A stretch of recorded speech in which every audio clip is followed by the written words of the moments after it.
Okay.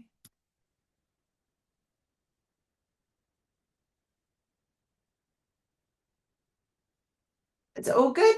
Can you see me and hear me? Yeah. Okay, good. Right. Thanks so much for joining me. The chat box is open, so if there's anything that comes up through the presentation and you want to ask me questions, drop it in the chat box and I will then go back over the questions. So if anything comes up as we go, it's quite good to just pepper it into the chat box as the slides are going on. Right, so let's dive in. If there's anything that goes wrong with the recording or you can't hear, if you can just unmute yourself or drop in the chat box, and we can pop back to this. But just to let you know, in case we haven't met before, I'm Evie and I've been in practice over 10 years now. I feel really old saying that. But I have been specialising in helping people resolve gut issues for over 10 years. I've been lucky enough to be ITN's podcast host recently for Listen to Your Gut, which was a lot of fun. Got to interview some amazing experts from around the world. So if you haven't had a listen to that and you're interested in all things gut related, do check the podcast out. And if you can leave a review and 5 stars, that would be amazing. So I'm very proud of my work and very proud to have worked with all the people that I've helped to resolve gut problems and find the root cause. So hopefully that gives you a little bit of reassurance and confidence in listening to me today. And thank you for giving your time up to be with me today. So let's dive in and let's look at what we're going to cover. So we are going to have a quick gut tour. I always think it's good to have a bit of a recap on what the gut is and what we're talking about. Then we're going to look at the gut-brain axis, because anyone who has gut-related issues will need to know about this connection. And you'll know more than anyone that if you're stressed or you've had a bad night's sleep or if you're anxious about something, it will quite often go to your gut. And the bi-directional flow between the gut and brain is so connected, and the chemical messengers that get sent from the gut to the brain and vice versa can cause all sorts of problems. So if you're stressed or you're anxious, you will feel it in the gut. So we're going to have a look at that because it's important for us to understand that connection. Then we're going to look at gut-related symptoms and some of their root causes. Then I'm going to take you through 3 very basic steps to better gut health, which I hope you will find helpful and interesting. We're also going to do a little bit of an experiment. In the slides later on, I'm going to ask you to have a think about something you did yesterday. So if you have got a piece of paper and a pen near you, that would be brilliant. If anyone's joined the meeting last minute, please can they mute themselves just to not worry about background noise while I'm going through the slides. Then we're going to look at how to feed your gut microbiome, because you're going to learn as we move on why that's so important. And then we're going to look at the gut reset, what we can do right now to get things better. So now's the time. If you've joined, please can you put your phone on silent and can you mute yourself as you join the webinar? Otherwise you're going to be on the recording. It's going to be sent out to everyone. There's nothing I can do about it. So please mute yourself now and let's dive in and take a tour around the beautiful world of the gut. Anyone who's heard me speak before knows I'm absolutely in love with gut health and all things digestive health. And I think it's really important that we look from north to south and work our way through all of these beautiful processes that happen when you put food in your mouth. And that whole digestive process starts with the brain, and not just the eyes, so the eyes that look at the food, the taste, the smell, all using all your senses. But then we've got this amazing mouthful of teeth that none of us, if we're honest, use properly. We probably don't chew our food properly. So I will be going on about that later. And anyone who's heard me speak before will know I do talk about eating processes a lot, because a lot of the problems that I see in my clinic, so I'd say the number one symptom people come to me for help with is bloating and gassiness and fatigue. They're kind of like that collection of symptoms. And I can't tell you how many people have actually worked with me, and then I've said, look, chew your food properly before we do a stool test or spend money on expensive tests. Just go away, do all the things I've told you should do, and really chew your food carefully, and then come back and tell me what happened. And then the next time I see them, they go, I can't believe it. The bloating's literally gone, or the gas is gone. So we are going to look at that, but have a think about, whether you think you chew your food properly, because the mouth and the tongue and the salivary glands, all of that is a really important first step of digestion. Then we've got this beautiful esophagus, this tube that literally is like a chute. All the food then goes down the perfectly designed chute into a bag of acid, which is the stomach. I mean, you couldn't design it any better, could you? It's perfect. But things do go wrong. So we're going to look at some of the obstacles to maximising your digestive capacity and to try and resolve any gut issues. So if you know you have some symptoms, then I think really listen in and tune in to what's going on through the slides and what I'm saying, and see if you can work out where your personal obstacle might be to really maximising your digestive capacity. So once it's gone into the bag of acid, then the food, which hopefully would be chewed up, mixes with the acids and enzymes, and then it gets squirted into the small intestine. The small intestine is literally what it says. It's small intestine. It's the bit above the belly button. So if you get any bloating or discomfort there, that bit is the bit we're talking about. So above the belly button is the small intestine. And when the food gets squirted into the small intestine, it's the change of pH that triggers the next catalyst, the next domino that falls, which is release of more enzymes, fat busting enzymes from the pancreas. And so that starts to churn up more and more with more digestive power to then break the food down to even smaller bits so that it can be absorbed across the villi in the small intestine. So there can be another obstacle. So think about if you do get any digestive problems or discomfort, where in this process do you feel it? Do you feel it in the esophagus? Do you feel burning or pain in the stomach, which would be just under the ribs, right at the top of the stomach? Or do you get any discomfort above the belly button? Or are we talking about the large intestine? So when the food's made its way into the large intestine, then you can quite often get a bit of bloating and gas below the belly button. And that's where all our collection of bacteria should really be hanging out. Majority of it should be there. And that's where all the breakdown goes on and the fermentation of your food. And the byproduct of that fermentation by our lovely bacterial friends is hydrogen and methane. So there can be a lot of gas there depending on what you've eaten and depending on how well you've done this whole north to south digestive process. So let's move on. That's my little tour of the gut. So have a think about where you feel, if you feel anything, because really the only symptom you should get after eating food is not hungry. That's the only thing you should feel, is not being hungry. If you get any pain or discomfort or anything that doesn't feel right, then we need to tune in to where that is happening for you, and I can help you with that.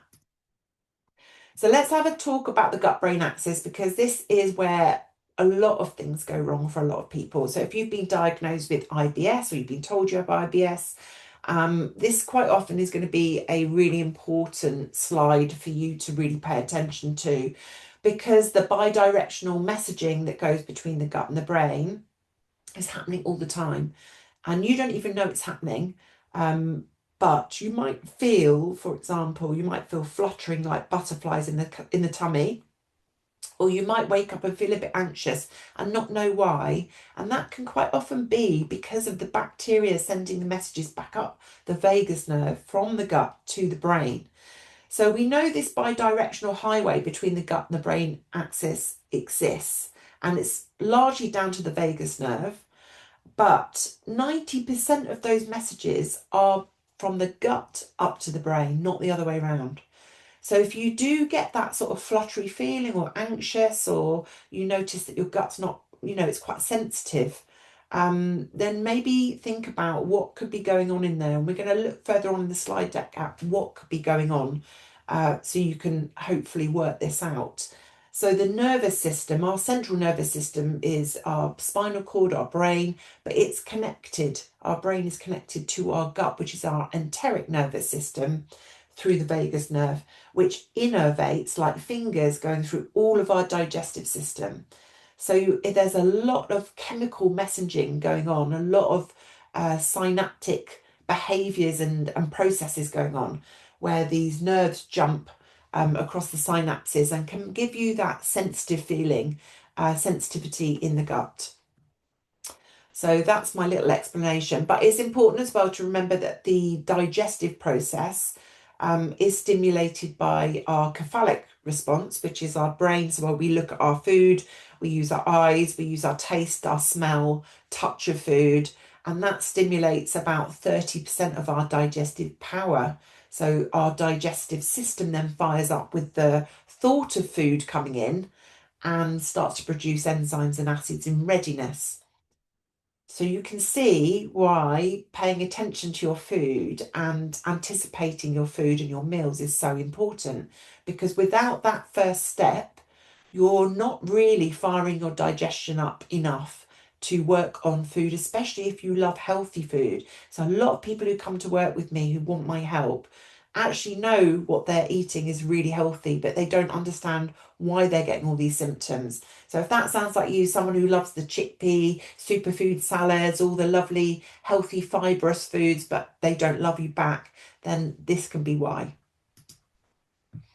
So less obvious signs of poor gut health that you might not have thought about are actually further reaching. So we know gut problems that are more obvious to you, like bloating, gas, acid reflux, heartburn, all of that. That's quite obvious that that's a gut related or digestive related issue. But further reaching around the body, the number one symptom I see with any gut health issue is undoubtedly fatigue, is just feeling bone tired. Because number one, the question is, are you actually extracting the nutrients properly through digestion to get the most from your lovely food to deliver around the body? And secondly, are you eating the right food? Are you digesting the right food? Is it all of those nutrients getting to where they should get to?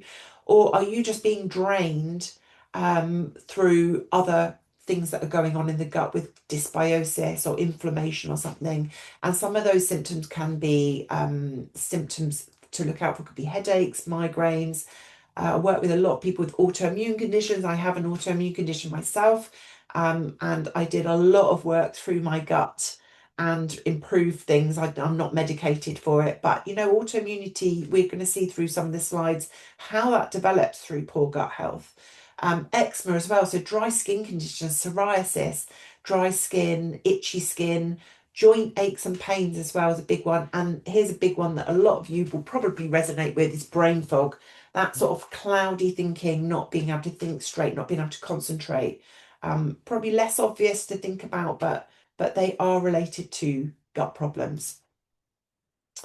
So going down into the what's really happening inside the gut, so you can get a bit of an overview here, is it can be for lots of different reasons. And we know that lots of those reasons are actually related to our microbes in our guts. There's trillions and trillions of bacteria in there, and they do an amazing job for us. But what I've learned through my years of training and webinars and things that I've been or listened to experts from all around the world, so one of the most important things is actually this mucus layer that lines the gut.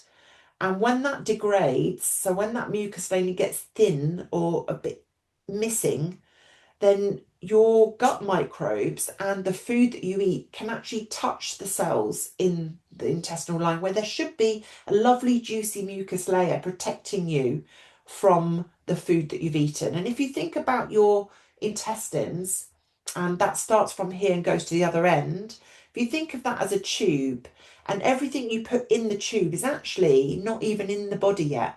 So it's holding space inside your intestines, waiting to be absorbed, waiting to be accepted by your digestive system, who's going to break it down. And then your immune cells lining your gut are going to decide whether that protein is safe to absorb, whether that's a pathogen and needs to have an inflammatory response raised in response to it being there. So you can see how all of these things can go wrong in the gut. And that could be down to stress, medication. It could be down to this missing mucus layer. It can be down to the wrong microbes living in there.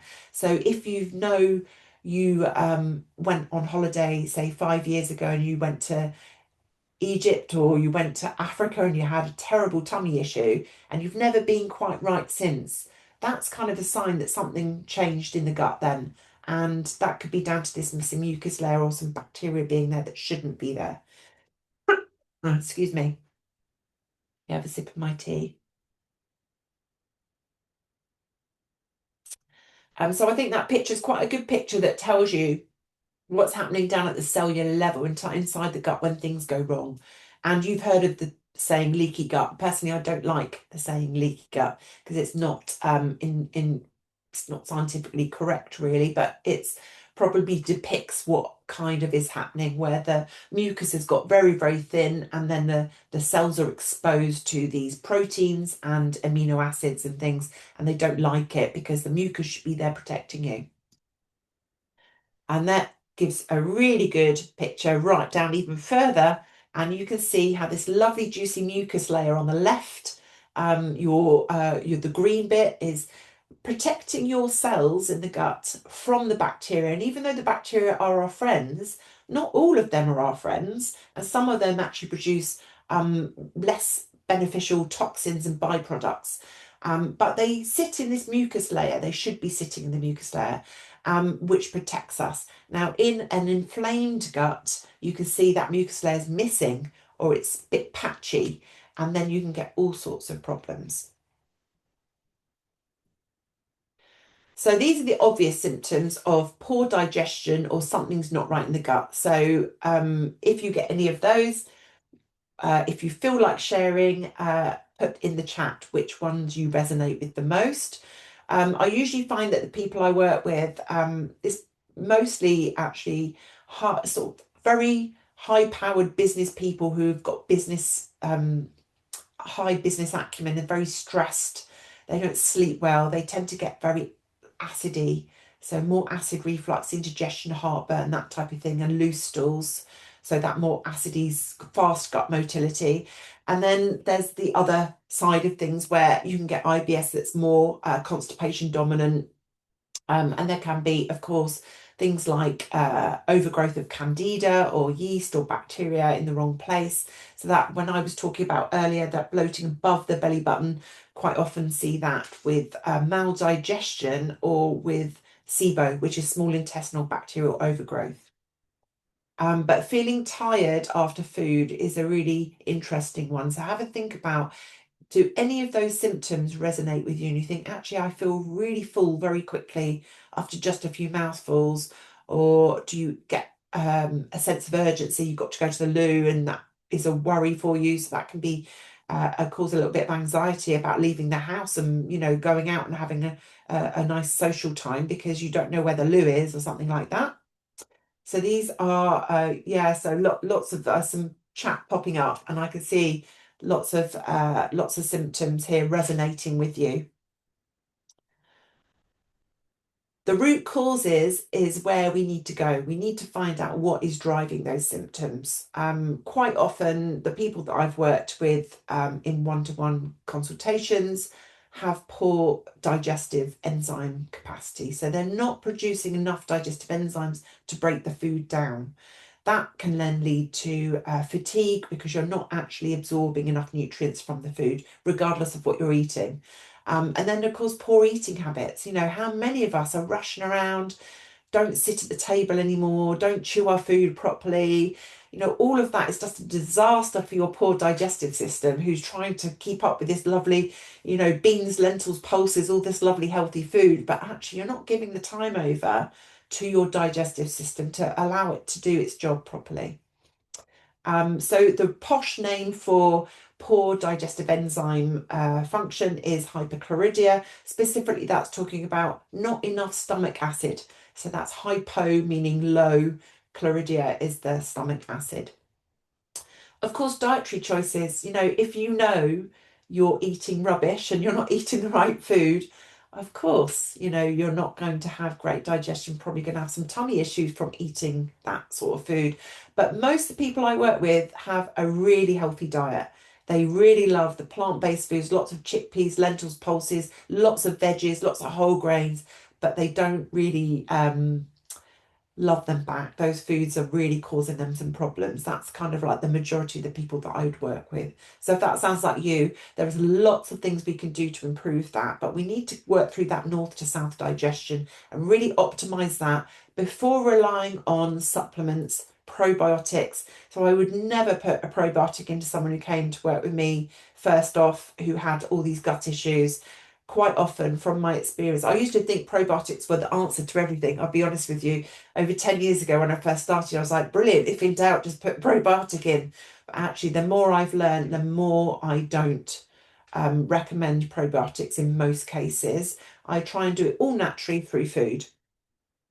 Gut motility is a big problem for a lot of people. So if your gut's not using the peristalsis, that muscular wave to push the waste through properly, that can cause all sorts of problems. And it can mean either water rushes into the bowel and that's your urgency, or it can mean that you get constipated, so the gut motility is not working and moving the waste through.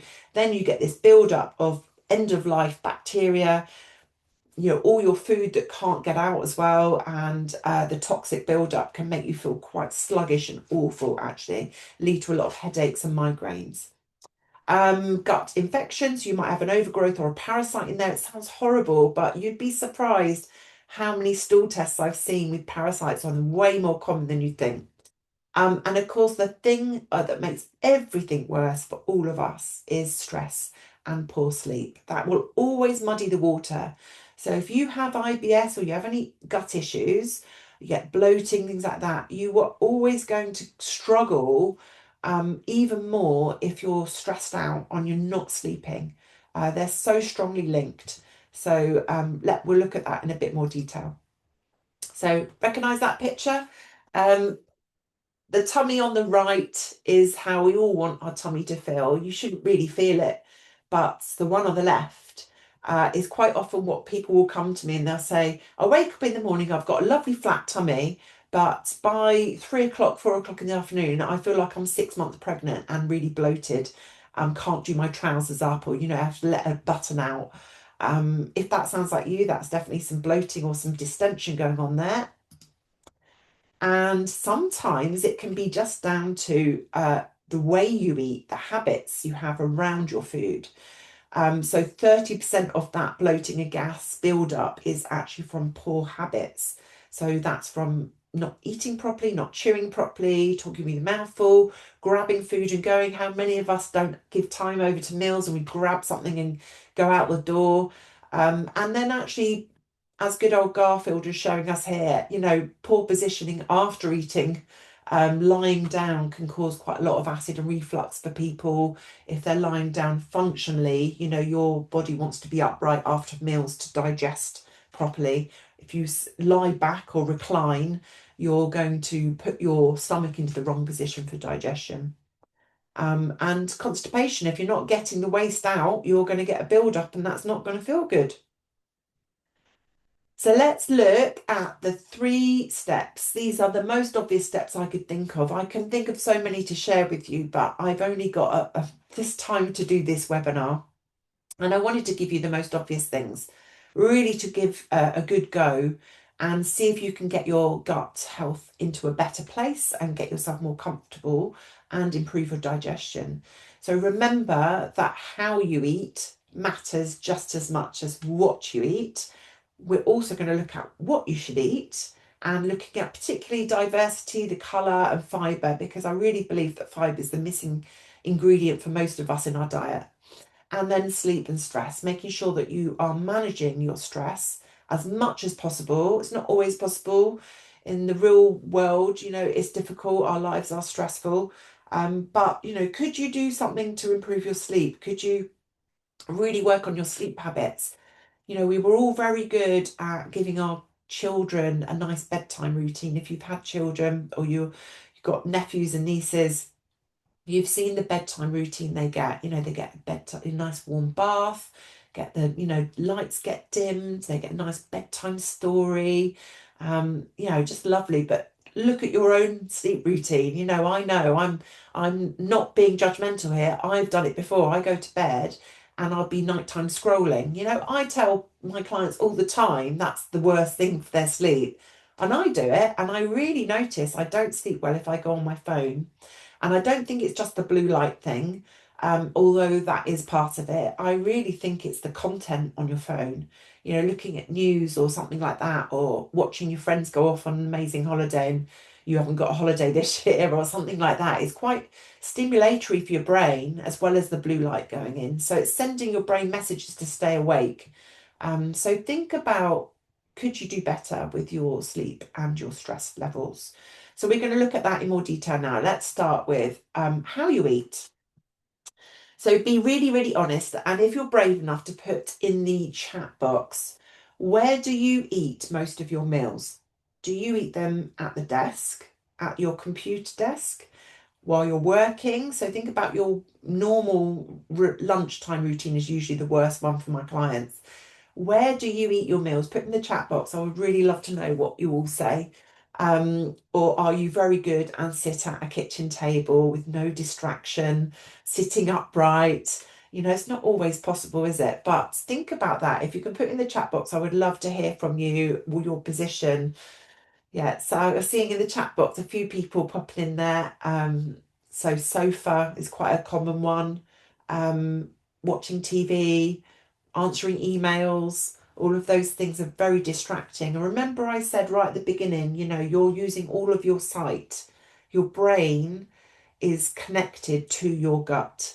That gut brain axis is your PowerPoint. It's how you're going to download that message to say, right, food's coming, it's on its way. Stomach, you better start firing up and pouring some acid in because food's coming down the hatch any moment. And so you need to be thinking about that process and not disturbing it. If you know you get tummy problems or you don't digest food very well or you get issues like this is the first place you really should start, is thinking about where you're eating, how you're eating. Are you anticipating the food, or are you just answering emails and shoving it in and hoping for the best and let your gut take it from there? Because your poor gut is not prepared properly. It's got a lot of work to do, especially if you're having a very healthy lunch with lots of fibre, lots of vegetables and salads, which I'm sure most of you know what you should be eating. But it's difficult for your stomach and your gut to take it from there while you're doing all your work and distracted. So have a really good think about that. Quite a few people, very honest. I love the chat. Thank you for being so honest. So lots of people saying the phone's near or on the sofa or watching TV or lunch while working is a really common one. Okay, next thing to put in the chat box, and for anyone watching the webinar on replay, how many times do you think you should chew your food before you swallow it? Think about that. How many times do you think you should chew it? And if you're really honest, how many times do you think you actually do chew your food before you swallow? Put in the chat box. That's the next one. And let's have a look what most people say.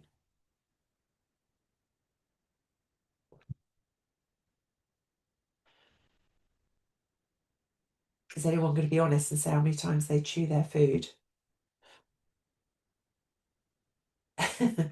Yeah, I don't think many of us know that we don't chew our food properly. It's a really good place to start. I can't tell you how many people have had a consultation with me and then they've gone away and chewed their food properly and solved a problem. So it's a great place to start. I really hope you get something out of this webinar today and can go home and try something different. So 20 chews, Tajinder, yes. 20 to 30 chews is a great place. 30, it helps a lot when I do it. Until it's liquid, yeah. Actually chewing until a liquid, it doesn't sound very pleasant, does it? But chewing to like a baby food texture can really help a lot of gut problems. Great place to start. Well done, everyone. Thank you for being so honest. Right, so let's do a quick experiment. Did you all grab a piece of paper and a pen? Now's the time to get your piece of paper and pen if you have that near you. And let's have a think about, what did you eat yesterday? See if you can write down, think, what did you have for breakfast? Write down everything that was in the bowl or on the plate. Then quickly write down what you had for lunch. and write down what you have for dinner and write down all your snacks. Any snacks, everything goes on there. So hopefully you've all done that. Right, so draw circles around all the servings of fruit you had, whether you had an apple, a handful of berries on your porridge, maybe you had an orange as a snack or a banana. Write all of that down, put circles around that. This is one day, we're just looking at yesterday, and you didn't get any warning this was coming, so I'm hoping I've caught some of you red-handed with where things can go wrong. Now put a line underneath all the vegetables you ate yesterday. Have I given you enough time to do this? Can you drop in the chat? How many circles did you make? So how many fruit servings did you get yesterday? Drop in the chat. And how many servings of vegetables did you get yesterday? So how many times did you do an underline? Can you drop in the chat?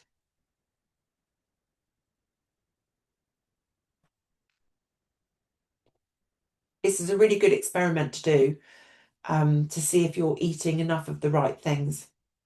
Has anyone got time to put that in the chat for me? 6 fruit and 5 veg. That's impressive. It's a lot of fruit. Should probably be the other way around, actually. I always suggest 2 fruit is a great something to aim for, and about 6 to 7 servings of vegetables. So it's probably a lot more than you thought, but that's what we should be aiming for. Has anyone got any veggie numbers they can give me? So yeah, oh gosh, it's all coming through now. 6 fruits into a smoothie. That's quite a lot of fruit in a smoothie, I'd say. Avo count as fruit? That's a good question, Joe. Avocado is a fruit, isn't it? But I kind of put that in my head into a vegetable box. Probably shouldn't, but I do. Okay, so 5 veg, that's not bad. That's pretty good, Maggie. Very good. Okay, does anyone feel that they have a really healthy diet and they have lots of beans, lentils, pulses, lots of veggies, onions, garlic are really common culprits?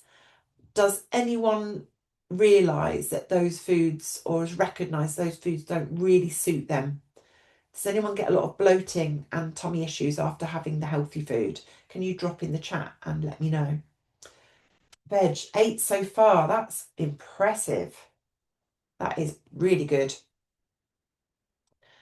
Yeah, so if beans, lentils, onions, garlic, apples, another one, avocado actually can cause problems for some people. Some of the fibres that are in those foods are long starch chains, and they're quite difficult for some people to break down. So when they reach the large bowel, so the bit below the belly button, they can cause quite a lot of burbling, gurgling noises, bumping around, a lot of gas production. If that sounds like you, let me know. So what we need to do, really think about feeding your gut microbes, because we've got trillions and trillions of bacteria in the gut, and we know they do a really important job. So actually what they're doing down at that, remember the picture we had of the lovely gut lining, the healthy, uninflamed gut with that mucus layer, and the bacteria all sitting in the mucus layer there on the top. And what they do is when you feed them all of these lovely colourful foods and fibrous foods, they break the fibre down, and that's their food. They eat that. And in that fermentation process, they provide something called short chain fatty acids to the gut cells. So we are having a direct communication with the gut bacteria that live in our large intestine. And they are producing really powerful anti-inflammatory fatty acids for us. They feed the colonocytes, that's the cells lining the colon, and they feed them, they nourish them. So you're feeding your gut microbes, or you should be, and the gut microbes are giving you back B vitamins, they are giving you short chain fatty acids, they are maintaining that healthy environment in the gut. Remember the picture with the mucus layer and the healthy gut. That's what you're doing by feeding your gut microbes the right food. And it should be diverse. And it doesn't need to be diverse necessarily every day, but a really good way to track your diversity is to aim for 30 different plant-based foods a week. If you go on my website, there's a chart you can help yourself to and download that. It's quite a good fun experiment to do with the family, actually. I did this a couple of months ago with my son, and it was really good fun. We were kind of scrabbling around at the end of the week trying to add in the extra bit of cinnamon or finding an extra spice that we'd not had, or some sunflower seeds or something that we just to get us up to 30. Because although you might look at 30 plus plants and think that's easy, if you look at this food that we're looking at on the slide here, it's easily got like 8 different plant-based foods in there. Um, so you think that would be quite easy to reach 30. But what we tend to do is repeat the same food day after day after day. So actually over a week, towards the end of the week, it gets harder to get to the 30. So have a go at downloading the chart off my website and have a go and see if you can reach 30, because that is a great goal for your gut microbes. They will love you back for that. But for some people, they don't tolerate that amount of fibre. If that's you, we are going to need a bit of a deeper dive on that. It's not something I can help you in like a one-to-many webinar. That needs more specific, personalised, tailored care. And we need to do that carefully, because a lot of the people that come to me that are in the worst situation with their gut health are people who have restricted their diet, overly restricted it, because they're like, right, well, I can't eat gluten, I can't eat dairy. And actually now I know that beans, lentils, pulse, they don't agree with me, they cause me problems. And I don't really like that food, and I don't like this, and that makes me feel a bit nauseous. So you can see people start to restrict their diet, and they have like maybe 3 or 4 safe meals that they think, right, I know I can eat that and feel okay. But your gut microbes are starving to death. They can't survive on that limited, restricted diet. So the fallout from that is usually reduced mucus layer, broken mucus layer, inflamed gut, and then, sadly, it can quite often lead to autoimmune disease, other further reaching problems, like I said, the fatigue, joint aches and pains. I've worked with some people recently that have been in a terrible state because they restricted their diet, or they were told to go on a low FODMAP diet, and they followed that for too long and they weren't left with any other solutions. But they just think they can't eat all these foods, but we should be including these foods. So even if you know they don't suit you very well, you need help and guidance to navigate that safely, to make sure you are nourishing your gut microbiome. If you take one thing away from this webinar, just remember this slide, because this is really what we're aiming for. This is where we need to all be getting to this point where we can tolerate a lovely diverse diet with all of these beautiful different colours that give us all the antioxidants, the polyphenols. These are really powerful tools that we have, and we have to eat 3 times a day, 2 or 3 meals a day. So we've got a great opportunity at each meal to add an extra colour. Could you add one more thing in? Could you put some parsley on your soup? Could you just add an extra handful of carrots or courgette or peas to your dinner? Think about ways you can start to expand your diet. And if you need help, then I'm here for you if you need that one-to-one. The third thing is sleep and stress. I did talk about that earlier. It's so important, and a lot of people find that they've got gut problems also have a strong correlation to not having good sleep. So you can see here, one study found that for every hour of lost sleep, the risk of IBS increased by 32%. I mean, that's huge. And sadly, women are a bit more prone to IBS as well. I mean, we've got 10 centimetres longer colon than men's to navigate around our reproductive organs. So there's a bit more twists and turns and pockets for gas to build up, and for all of those nerves from the vagus nerve to innervate and cause that sensitivity in the gut. It's much more predominant in women. But I see lots and lots of men as well with acid reflux, indigestion, heartburn. They tend to be a bit more gastric-y, sort of that upper digestive issue. And women quite often get the IBS, and that can be felt anywhere in the gut because of the nerves that innervate that whole gut process. And here you can see that studies indicate that individuals with moderate to high stress levels are approximately 2 times more likely to experience acid reflux. And GERD is gastroesophageal reflux disease. So really important to think about, are you getting enough sleep?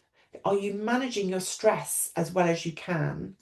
And remember that we can't always manage our stress. You know, life can be stressful, but something you can do to help your gut out is if you know you're stressed or you've got a really busy day and you don't have a lot of time, just put the prep in the day before if you know you've got a busy day tomorrow. And remember that warm and digested food, like food that's already broken down for you, like soups, stews, casseroles, they're so much easier to digest, and you know they feel like a bit of a hug on the inside.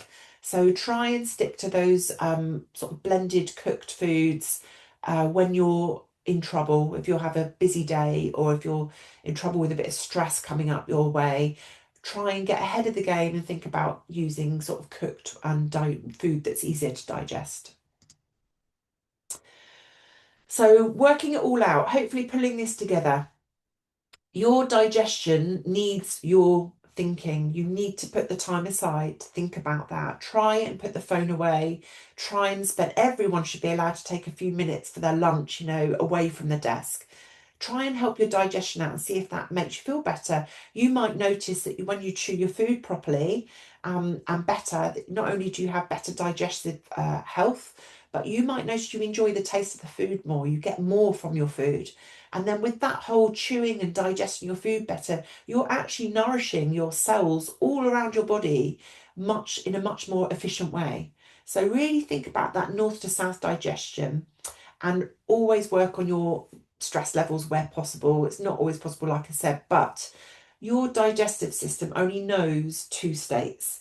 It only knows fight or flight, where the blood goes away from the gut to your brain, to your eyes, to your lungs, make you breathe quicker, make your palms sweat.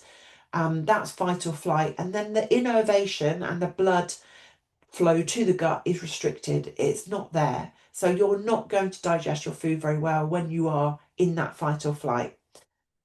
Hopefully you can push your digestive system into a rest and digest state before you start eating by coming away from the computer, taking some time for your food, looking at your food, anticipate the food, warn the stomach the food's coming, and really try and work on that whole digestive process during your food.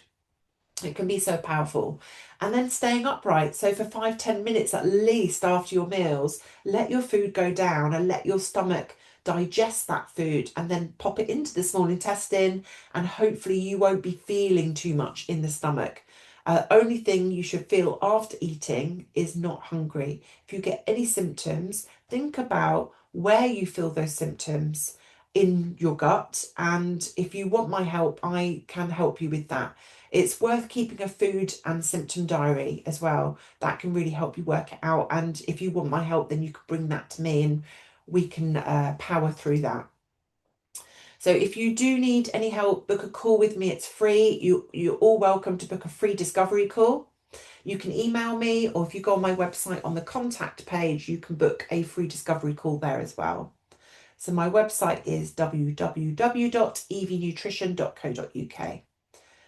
And I'm offering to everyone watching the webinar a one-off offer. I really want to help you get to the bottom of this. And I know I have excellent results. So I'm hoping if you've got any of this has resonated with you, I'm offering everyone a gut reset offer. That's 1 hour for £99. It's normally £199, so it's £100 off. And it's a one-off offer. When it's gone, because it's only me and I don't have enough slots in my diary to give it endlessly. As much as I'd love to help as many people as possible, I have also got to try and pay the bills and things. But if you want to book your gut reset offer, jump on this now, because when it's limited offer, I can't extend it. So I'm only offering it for November and December for the bookings. So if you want to book in and you get my personalized help, we will review and analyze your symptoms, your current diet. I will help you connect the dots with what you're eating and how it's making you feel, and explain to you in very clear terms why you should maybe reduce that food or increase this food. And we just start to tweak the diet to get you to a much more comfortable place. No big restrictions, no massive elimination diets. This is going to be a really great way for you to keep nourished foods in your diet, but be able to understand how you can improve your digestive capacity. So if you want that, we can also talk about testing if that's appropriate. I'll be very honest with you about that. And you cannot supplement your way out of digestive issues. A lot of the time I said, you know, people rely on supplements too much.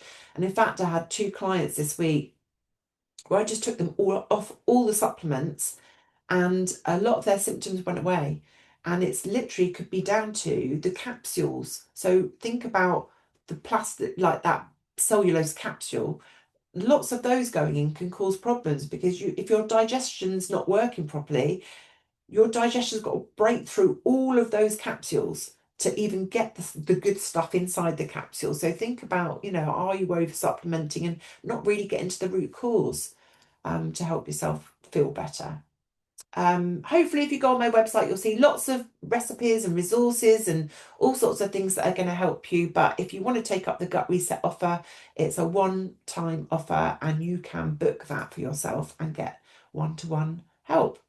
So thank you so much for listening to me. I'm going to stop share and I'm going to stop the recording and go to Q&A to answer any questions. So if any of you got questions for me, get them ready. And let's do that. How do I stop recording? Stop recording.